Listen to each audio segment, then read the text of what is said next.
શું સરપંચ તમને શું આમાં શક હતી? મને આમાં કાંઈ ખબર પડતી નહોતી એટલે તમારી પાસે લઈને હું આવ્યો. થયું તો હું ટ્રેક્ટરની અંદર થયું એમાં એવું છે બહુ વાર તો આવ્યું નથી તે બાવડા પછી હવે બંધ ટ્રેક્ટર કરો ને એટલે એટલે પડી જાય. બે પ્રકાર હોય બરોબર. ફોલ્ટ થવાના બે કારણ હોય.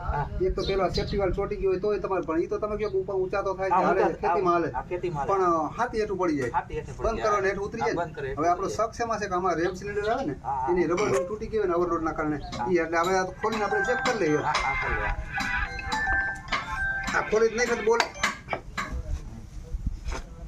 લોડ તો બહુ કરે અનુભવ છે.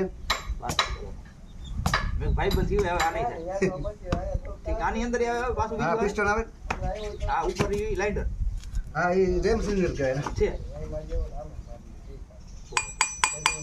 હા ઢીલું જ તો તૂટેલી છે રિંગ સમજ્યા. આપણો શક હતો ને એ હતો નીકળ્યો છે.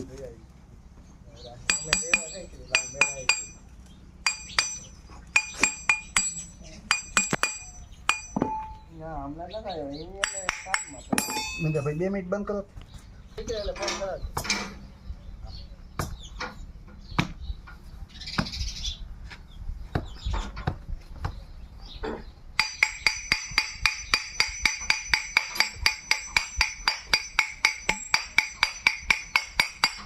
વાહ અનુભવ કારીગર વાહ.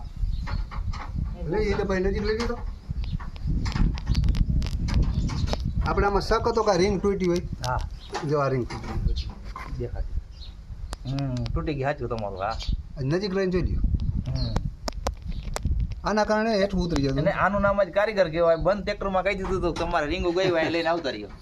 હિન્દુભાઈ આનું નામ કહું કારીગર કહેવાય. કારીગરો બંધ ટ્રેક્ટરમાં મને કહી દીધું હતું. હા તમે લેતા આવો કીધું સિલિન્ડરની રિંગ તૂટી. તમે લઈને આવતો રહ્યો તમારી જે રીંગ અંદર તૂટેલી છે હા આ જોઈ લ્યો. આના કારણે શું ઉતરી જાય એમ કે હવે આને આ નમૂના સાથે લઈ જવો પડશે. કંદી બંધ